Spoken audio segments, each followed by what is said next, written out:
Gold, trusted gold buyers. మీరు తాకట్టు పెట్టిన బంగారాన్ని విడిపించి ఈ రోజు ఉన్న మార్కెట్ ధరకు కొనబడను. దేవుడే ఇచ్చాడు వీధి ఒకటిలో ఒక్కొక్కసారి రజనీకాంత్ గారు బయట రోడ్డు మీద పాట పాడుతుంటే ఈవిడ ఒక్కొక్కసారి ఒక కర్టన్ క్లోజ్ చేస్తుంది. అవును, మళ్ళీ పక్కెచ్చి మళ్ళీ సిగరెట్ వేస్తాడు. అవును, మళ్ళీ కర్టన్ వేస్తుంది. మళ్ళీ ఇంకో చాటుకి వెళ్ళి మళ్ళీ సిగరెట్ వేస్తాడు. మళ్ళీ కర్టన్ వేస్తుంది. ఇలా ఒకటే షాట్ పెట్టారు ఆయన డైరెక్టర్ గారు. సింగిల్ షాట్ అది మొత్తం చేయాలి. కర్టన్ వేస్తే ఈయన సిగరెట్ పట్టాల. ఓకే. అట్లాగా దగ్గర ఒక 50 టేకులు అయ్యాయి. అబ్బా. ఎందుకంటే ఆయన సరదాగా రజనీకాంత్ చూపించాడు ఒకరోజు.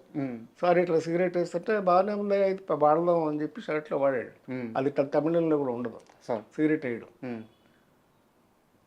అయితే సాయంత్రం ప్యాకప్ అయిపోయింది. నెక్స్ట్ డే స్టార్ట్ చేశారు. అది నైట్ ఎఫెక్ట్. ఆ నైట్లే షూట్ చేయాలి. అందుకని 6 గంటలకు మొదలుపెట్టి రాత్రి 10 దాకా చేసేవారు. అవును. రెండో రోజు మళ్ళీ ప్యాకప్ అవుతుంది. ఇంతవరకు షాట్ ఓకే అవ్వాల. రజనీకాంత్ గురుగారి దగ్గర, గురువుగారు నేను చేయలేను, నాకు వదిలేయండి ప్లీజ్, మార్చండి సార్ షాట్ అన్నాడు. ఎందుకు రాదు, చేయగలవు నువ్వు, చెయ్యి అని చెప్పి అప్పుడు ఓకే చేశాడు ఆయన షాట్. అలాంటిది ఎక్స్పెరిమెంట్లు చాలా ఉన్నాయి ఆ సినిమాలో. సరే, ఇక్కడ చిన్న డౌట్. యాక్చువల్గా ఆ పాటలో కానీ ఆ సినిమాలో కానీ ఆ రజనీకాంత్ సిగరెట్ ఎగరేసి పట్టుకునే ఆ స్టైలు, నిలబడే ఆ స్టైలు, దానివల్లే ఆయనకంటూ ఒక మంచి సినిమాలు రావడము, మంచి ఇమేజ్ వచ్చేసింది. ఆ రోజు కానీ బాలచంద్ర గారు ఏ మాత్రం కాంప్రమైజ్ అయ్యి వదిలేయ్యా అని ఉంటే ఏమయ్యేది? అదే ఆయన గొప్పతనం. ఎందుకంటే ఇంకొకటి చాలామంది డైరెక్టర్లు అంటే అనకూడదు, వాళ్ళు చేసి చూపించేస్తుంటారు. అప్పుడు ఏమవుతాయి, ఈ క్యారెక్టర్లన్నీ వాళ్ళలాగే బిహేవ్ చేస్తాయి. అందరూ ఆ డైరెక్టర్ లాగానే ఉంటారు. పేర్లు అనవసరం. బాలచంద్ర గొప్ప ఏంటంటే ఆయన చేయడు, చేసి చూపించడు. నీలో ఎంత టాలెంట్ ఉందో దాన్ని బయటికి లాగుతాడు. That's his technique. మనం చేసేదాన్ని బట్టి ఇంకా ఇంప్రూవ్ చేస్తాడు. బాగా చేస్తున్నారని ఆయనకి ఇంప్రెషన్ కలిగింది అనుకోండి, ఇంకా ఇంప్రూవ్ చేసి ఇంకా పకడబందీగా తీస్తాడు సినిమా. ఇంకొక షాట్ కరెక్ట్గా గుర్తుంది నాకు. దాంట్లో ఒక సీన్లో వచ్చి రజనీకాంత్ వచ్చేసి జయప్రదని తిడతాడు. ఏంటి పౌడర్లు రాసుకుని, లిప్స్టిక్ రాసుకుని వెళ్తున్నాను, సానిదానిలా అంటాడు. అవును.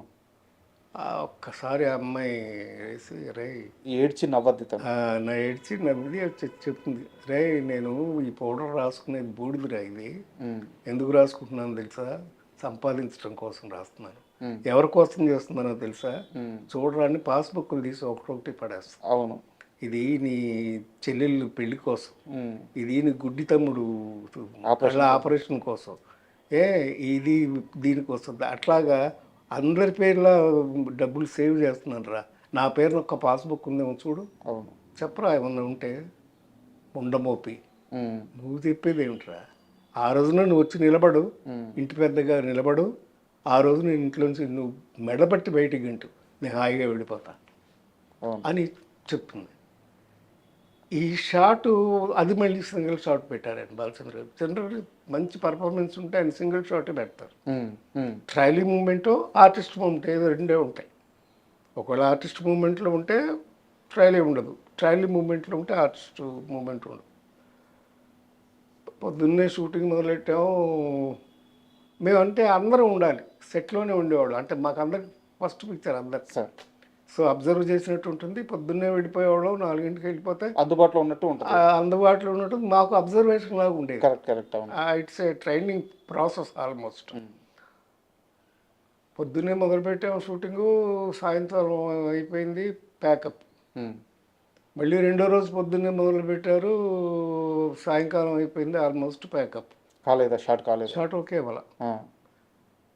జయప్రద చిన్నపిల్ల ఆల్మోస్ట్ అప్పటికి, తనకి ఒక 17 ఏళ్ళు 18 ఏళ్ళు అంతే, అనుభవం కూడా లేదు. అంటే మేమంటే కొంచెం ఇన్స్టిట్యూట్లో ట్రైన్ అయ్యి వెళ్ళాం కనుక రజనీకాంత్ కానీ నేను కానీ అందుకుని చేసేవాళ్ళం. తను నిజంగా కంగారు పడిపోయింది. మేకప్లో రూమ్లోకి వెళ్ళిపోయి నేను రాజమండ్రి వెళ్ళిపోతాను, నా సినిమా వద్దు ఏడ్చేసారా? ఏడుస్తుంటే అప్పుడు పక్కనే కూర్చుని నేను రజనీకాంత్ మేకప్ రూమ్ అక్కడే న్యూటన్ స్టూడియో అని బాగా గుర్తుంది.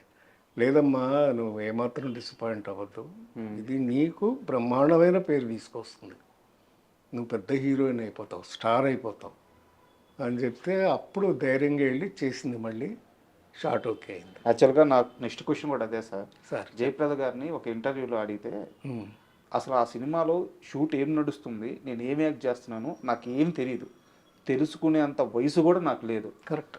బాలచంద్ర గారు ఏమి చెప్తే నేను అది చేశాను. ఇన్ని సంవత్సరాల తర్వాత వెనక్కి తిరిగి చూసుకుంటే నా జీవితంలోనే కాదు ఏ నటి జీవితంలో కూడా అలాంటి క్యారెక్టర్ మళ్ళీ రాదు. కరెక్ట్. అటువంటి అవకాశాన్ని నాకు ఇచ్చారు ఆయన అని చెప్పి అంత ఆనందంగా చెప్పారు. రైట్. 17 ఏళ్ల వయసుకి అలాంటి ఒక పాత్ర రావడం ఎంత అదృష్టం సార్. నిజంగా అదృష్టం. అలా చేసింది ఇప్పుడు అమ్మాయి, అద్భుతంగా చేసింది. జంకినట్టు కూడా ఎక్కడ కనపడదు క్యారెక్టరైజేషన్లో. గెటప్ కానీ ఆ స్టైల్ కానీ మెయింటైన్ చేయడం అవన్నీ తమిళ్లో చేశారు. కానీ ఆవిడ సుజాత గారు ఒరిజినల్గానే ఆవిడ అలాగే ఉంటారు సార్. తమిళ్లో సుజాత గారు చేశారు, బట్ తెలుగులో మాత్రం జయప్రద గారు తినేశారు అసలు, అద్భుతం.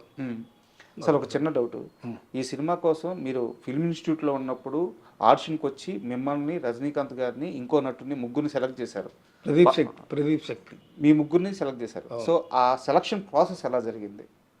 లేదండి, అది బాలచంద్ర గారు అప్పుడప్పుడు మాకు ఎగ్జామినర్గా వచ్చేవారు. ఓకే. మేము చేసిన ప్రాక్టికల్స్ కొన్ని చూశారు. అది అయిపోయిన తర్వాత ఛాంబర్ వాళ్ళు ఏం చేశారంటే ఒక పుస్తకం ప్రింట్ చేశారు.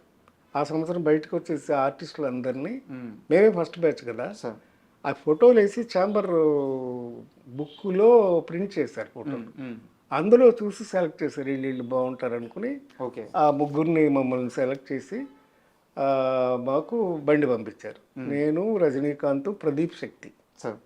ప్రదీప్ శక్తి అయితే మీకు అందరూ తెలుసు, చాలా సినిమాలు చేశాడు, మంచి హైట్గా ఉంటాడు. దాంట్లో కండక్టర్ క్యారెక్టర్ ఆయన ప్రదీప్ శక్తి. గుంటూరు కురాడు, తెలుగు అబ్బాయి. మా ముగ్గురిని ఫస్ట్ పిలిపించారు, ముగ్గురు వెళ్ళాం, కూర్చున్నాం. తమిళ సినిమా అప్పటికే రిలీజ్ అయిపోయింది, అవార్డు అవుతాడు కదా, రన్నింగ్ థియేటర్లో బాగా ఆడుతుంది అప్పటికి. అయితే సినిమా చూసారు అని అడిగాడు ఆయన. నేను చూశాను సార్, ఒకసారి చూసారని చెప్పాను. వాడు రజనీకాంత్ ఏం చేసాడు, నేను 4 సార్లు చూశాను సార్ అంటాడు రజనీకాంత్. సరే అని మొత్తానికి ఆయన మమ్మల్ని పంపించేశారు. పంపించేసిన తర్వాత కొన్నాళ్ళు అయింది, ఇంకా కబుర్ రాలా, ఎప్పుడు స్టార్ట్ అవుతుందని ఏం తెలియదు, మేము కబుర్ పెడతామని చెప్పేసి పంపించారు. ఈలోపు బాలచంద్ర గారు సారథి స్టూడియో హైదరాబాద్లో షూట్ చేద్దామని, ఇక్కడ స్టూడియోలో సెట్ చేద్దామని లొకేషన్ చూడడానికి వచ్చారు స్టూడియోకి. వచ్చారు, వెనక్కి తిరిగి వచ్చేసారు. అప్పుడు తెలిసింది ఆయనకి నేను సారథి స్టూడియోస్ మేనేజింగ్ డైరెక్టర్ ప్రసాదరావు గారు అబ్బాయినని. వెళ్ళిన తర్వాత మళ్ళీ పిలిపించారు. పిలిపించి, ఏం నారాయణరావు నాకు ఎందుకు చెప్పలేదు నువ్వు, మా డిస్ట్రిబ్యూటర్ కొడుకునేవని, స్టూడియో ఓనర్ కొడుకు నాకు ఎందుకు చెప్పలేదు అన్నాడు. లేదు సార్, నేను ఇండివిజువల్గానే ఇన్స్టిట్యూట్లో చదువుకుని వచ్చాను, అదే క్వాలిఫికేషన్ కదా, అందుకని నేను చెప్పడం ఇష్టం లేక చెప్పలేదు సార్ అన్నాడు. వెరీ గుడ్, నీకు వేషం కన్ఫర్మ్ చేస్తాను, నేను వేషం కన్ఫర్మ్ చేస్తాను. And for more videos, please subscribe to iDream. Please subscribe to iDream. Please subscribe iDream. And please subscribe to iDream. For more videos, subscribe to iDream. please like, share and subscribe to the channel. Congratulations, iDream. Subscribe to iDream. Subscribe to iDream. So subscribe to iDream Media. iDream team andarki huge congratulations. Please subscribe iDream Media. Please subscribe to iDream. Subscribe iDream. Please subscribe to iDream. iDream అంటే నా కళల ఛానల్ను subscribe చేసుకున్న నోరు తిరుగుతలేదు, మీరైతే గంట గుర్తు కొట్టండి. For more such videos, please subscribe to iDream.